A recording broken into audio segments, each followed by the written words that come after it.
ডুয়ার্স উত্তর পূর্ব ভারত এবং দক্ষিণ ভুটানে অবস্থিত। এটি একটি পলিঘটিত প্লাবনভূমি। হিমালয়ের পাদদেশ থেকে শুরু করে ব্রহ্মপুত্র নদী অবধি এই অঞ্চলটি 30 কিলোমিটার প্রশস্ত এবং পশ্চিমবঙ্গের তিস্তা থেকে শুরু করে আসামের উদালগুড়ি জেলা পর্যন্ত প্রায় লম্বায় 350 কিলোমিটার বিস্তৃত। এই অঞ্চলটি ভুটানের প্রবেশদ্বার হিসেবেও কাজ করে। অসমিয়া, বাংলা, ভোজপুরি, কামতাপুরি, মগধি এবং মৈথিলি ভাষায় ডুয়ার্স শব্দের অর্থ হল দরজা। ভুটানের পাহাড় এবং ভারতের সমভূমির মধ্যে প্রায় 18টি প্রবেশদ্বার রয়েছে এই অঞ্চলে। এই অঞ্চলটিকে বলা হয় ট্র্যাভেলারদের স্বর্গরাজ্য বা ট্র্যাভেলার্স প্যারাডাইস। তো এমনই এক স্বর্গরাজ্যের মধ্যে দিয়ে আমি আজকে চলেছি হাসিমারার পথে। আর সঙ্গী হলো scenic tourist train Kanchankanya express.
সুপ্রভাত বন্ধুরা, সবাইকে আজকে সুপ্রভাত জানাচ্ছি বাগডোগরা স্টেশনের ঠিক সামনে থেকে। তো আজকে আমার হতে চলেছে একটা খুব সুন্দর রেলযাত্রা। এটা হলো ডুয়ার্সের সিনিক রেলযাত্রা অ্যাকচুয়ালি। তো এই মুহূর্তে আমি বাগডোগরা এয়ারপোর্টের ঠিক কাছে রয়েছি। এক্ষুনি প্লেন একটা টেক অফ করলো আর স্টেশনের ঠিক সামনে। তো চলুন তাহলে কাঞ্চনকন্যা এক্সপ্রেসে আমি উঠে যাবো আজকে হাসিমারা। সেখানে নেমে যাব, তারপরে সেখান থেকে আমি ঢুকবো ডুয়ার্সের জঙ্গলে। কাঞ্চনকন্যা এক্সপ্রেস বন্ধুরা অ্যাপ্রোচিং বাগডোগরা। দেখুন আমি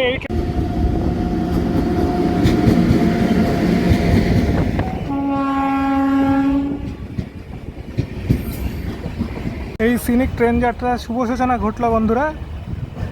প্রায় 1.5 থেকে 2 ঘন্টা ওয়েট করার পরে ট্রেনটি এলো এবং এখন শিলিগুড়ি জংশনের পথে আমরা অ্যাপ্রোচ করছি।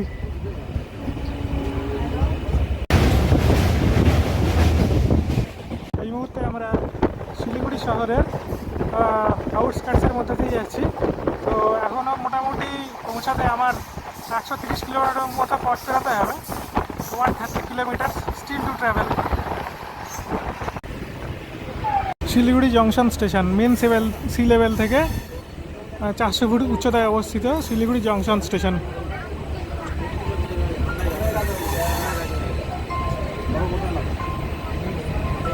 শিলিগুড়ি জংশন থেকে প্রস্থানের পথে আলিপুরদুয়ারগামী কাঞ্চনকন্যা এক্সপ্রেস।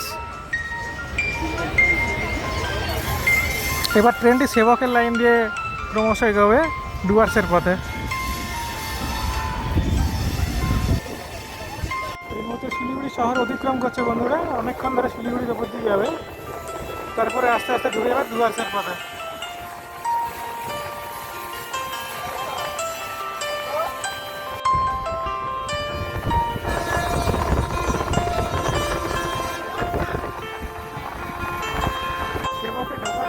বন্ধুরা ট্রেনটি অতিক্রম করছে, দেখুন একটি বিশাল রেল কার। দেখা যাচ্ছে ট্রেনটা শুরু থেকে শেষ অবধি মাথাটা এবং লেজটা পুরোটাই।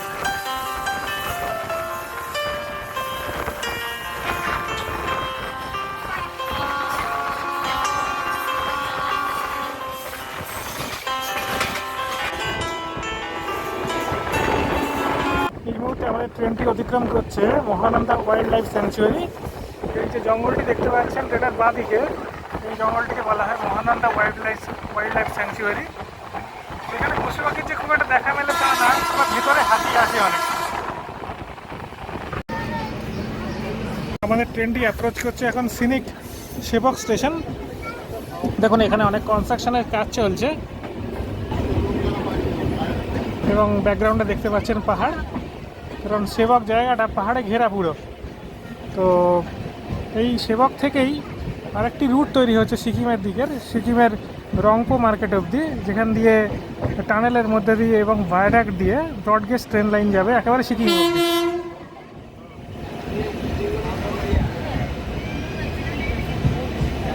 সিনিক স্টেশন হওয়ার জন্য বন্ধুরা এখানে প্রচুর সেলফি জোন তৈরি হয়েছে স্টেশনের মধ্যে। লোকে সেলফি তুলছে, ছবি তুলছে, ভিডিও করছে, নানারকম করছে। স্টেশন অতিক্রম করলেই দেখতে পাবেন একটা দুর্দান্ত রেল ব্রিজ তিস্তা নদীর ওপরে, এবং তারপরে পড়বে অসংখ্য টানেল। চলুন তাহলে সেই দৃশ্যগুলো উপভোগ করি।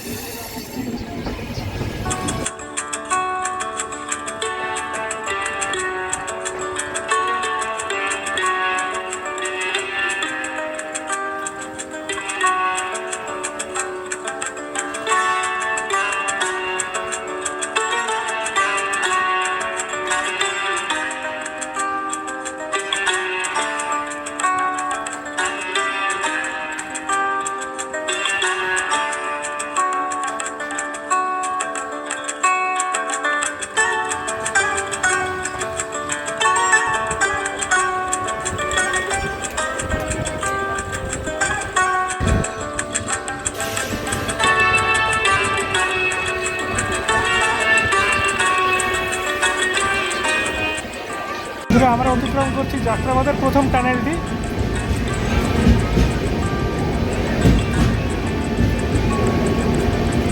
যাত্রাবাদের দ্বিতীয় টানেল এটি।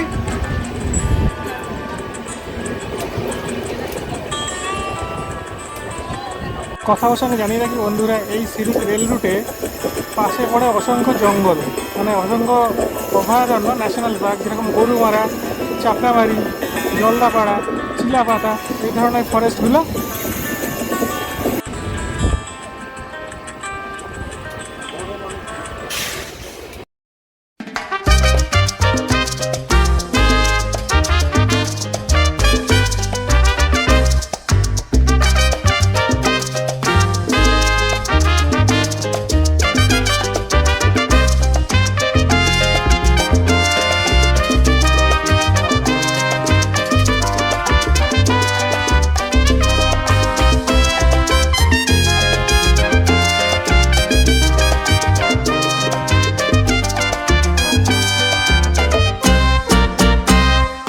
ডুয়ার্সের জঙ্গলের মধ্যে দিয়ে একটি এক্সপ্রেস ট্রেনের ছুটে চলা, এই যেন এক অনবদ্য অভিজ্ঞতা। ট্রেনের চাকার সম্মোহিনী হঠাৎ শব্দ আর গভীর হুইসেলের প্রতিধ্বনি গাছের ফাঁকে ফাঁকে ছড়িয়ে দেয় এক প্রশান্তিদায়ক আদিম আবহ সঙ্গীত। জানলার বাইরে তাকালে এক চোখ জোড়ানো প্রকৃতি, চা পাতার উচ্ছল আচ্ছাদন, হঠাৎ কুয়াশাচ্ছন্ন ফাঁকা জায়গা, ডুয়ার্সের বালুকাময় নদী, আকাশ ছোঁয়া শিমুল গাছ, আর এক ধানমাগ্ন ঝাপসা প্রকৃতির উল্টো পথে ছুটে চলা, সব নিয়ে তৈরি করে এক দুর্দান্ত আবেশ। চলতে চলতে সাক্ষী ছিলাম আরও কত সব মন্ত্রমুগ্ধকর অভিজ্ঞতার। শ্যাওলা ধরা মাটি আর পাইন গাছের ভেজা গন্ধ, ছায়া ঘেরা গভীর অরণ্যের নিস্তব্ধতা, আর সাথে সাথে তাপমাত্রার আকস্মিক পতন, এসবই জানান দিচ্ছিল আমরা বেঙ্গল ডুয়ার্সের একেবারে ভেতরে প্রবেশ করেছি। ঘন রুক্ষ অরণ্যের মধ্যে দিয়ে এঁকে বেঁকে চলার অর্থ হলো আপনি কখনোই জানেন না পরের বাঁকে কী দেখা যাবে। হয়তো কোনো লুকোনো নদী, কখনো বা বয়ে যাওয়া খরস্রোতা ঝর্ণা, কিংবা ঝোপের আড়াল থেকে উঁকি দেওয়া স্থানীয় কোনো বন্যপ্রাণী। 13,149 আপ এবং 13,150 ডাউন কাঞ্চনকন্যা এক্সপ্রেস ভারতীয় রেলের পূর্বাঞ্চলীয় রেলওয়ে জোন দ্বারা পরিচালিত হয়। এটি একটি দৈনিক এক্সপ্রেস ট্রেন।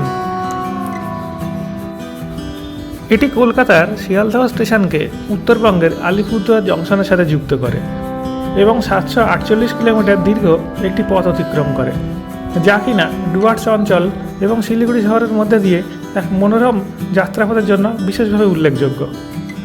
আমি এই ট্রেনটিকে ধরেছিলাম বাগডোগরা থেকে। ট্রেনটি পর্যটকদের মধ্যে অত্যন্ত জনপ্রিয়, কারণ এটি হিমালয়ের পাদদেশে পৌঁছানোর আগে অতিক্রম করে ডুয়ার্সের ঘন জঙ্গল আর বালুকাময় কত সব নদী। নিউ মাল জংশনের মতো ইম্পর্টেন্ট স্টেশনে ট্রেনটি থামে, যেখান থেকে আপনারা শটাং চড়ে যেতে পারেন হিমালয়ের পাহাড়ে। বেঙ্গল ডুয়ার্সের মধ্যে মেজর স্টপেজগুলো হলো শিলিগুড়ি জংশন, নিউ মাল, মাদারিহাট এবং হাসিমারা। 21 কামরার এই এক্সপ্রেস ট্রেনটিতে রয়েছে বিভিন্ন ক্লাস, যার মধ্যে first AC, second AC, third AC, AC 3E মানে এসি ইকোনমি এবং স্লিপার ক্লাস অন্তর্ভুক্ত। আমি চড়েছিলাম জেনারেল ক্লাসে। 137 কিলোমিটারের এই যাত্রায় ভাড়া ছিল মাত্র 70 টাকা।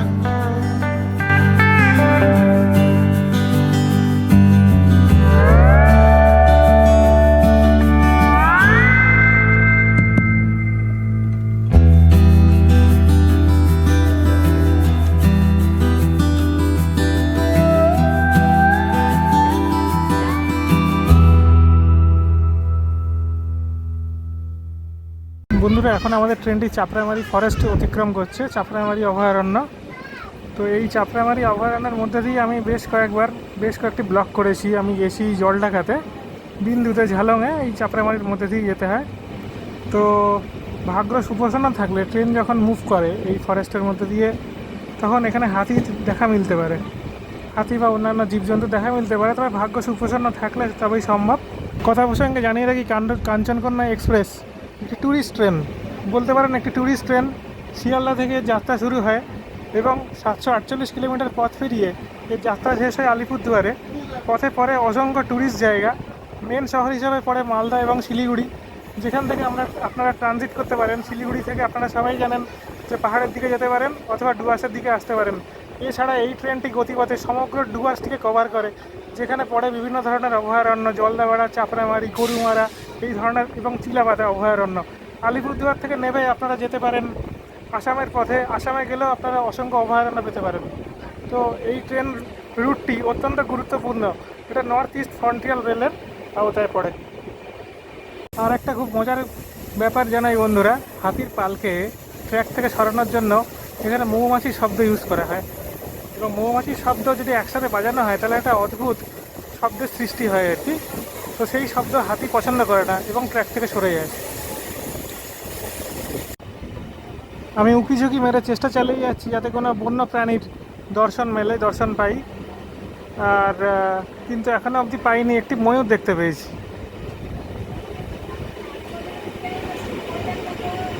করিডোর হওয়ার জন্য এখান দিয়ে ট্রেনের মুভমেন্ট খুব আস্তে থাকে। ঘন্টায় 30 থেকে 35 কিলোমিটার পার আওয়ারে ট্রেন মুভ করে। এখানে কোনো ট্রেনকেই খুব স্পিডে চলার পারমিশন দেওয়া হয় না। এখানে বন্য জীবজন্তুরা অনেক সময় লাইন ক্রস করে। রাস্তাটি দেখছেন বন্ধুরা, এটি স্ট্রেট চলে গেছে বিন্দুতে, কারেন, বিন্দু এবং জলঢাকা ওইদিকে চলে গেছে। বন্ধুরা, আমাদের ট্রেনটি অ্যাপ্রোচ করতে এখন জলঢাকা নদী।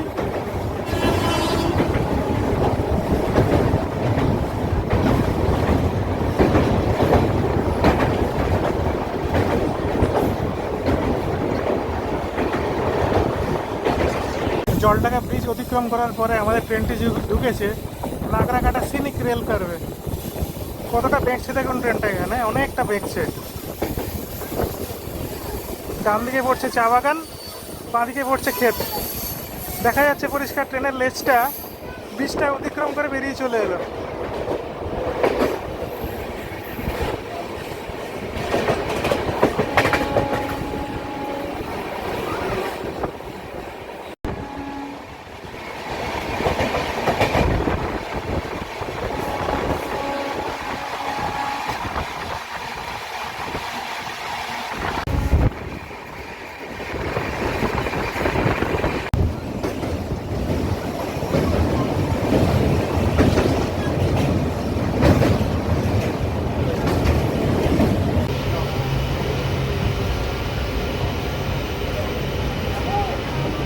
এটি হলো মাদারিহাট স্টেশন। এই মাদারিহাট থেকে নেমে জলদাপাড়া অভয়ারণ্যে যাওয়া যায়। জলদাপাড়ার উপরে আমি অলরেডি একটা ব্লগ দিয়েছি। আমি বাই রোড গেছিলাম তখন, তো ট্রেনে করে এখানে নেমেও আপনারা যেতে পারেন। এটা দেখুন, এটা হলো মাদারিহাট স্টেশন। চারিদিকে জঙ্গলে ঘেরা জায়গাটা।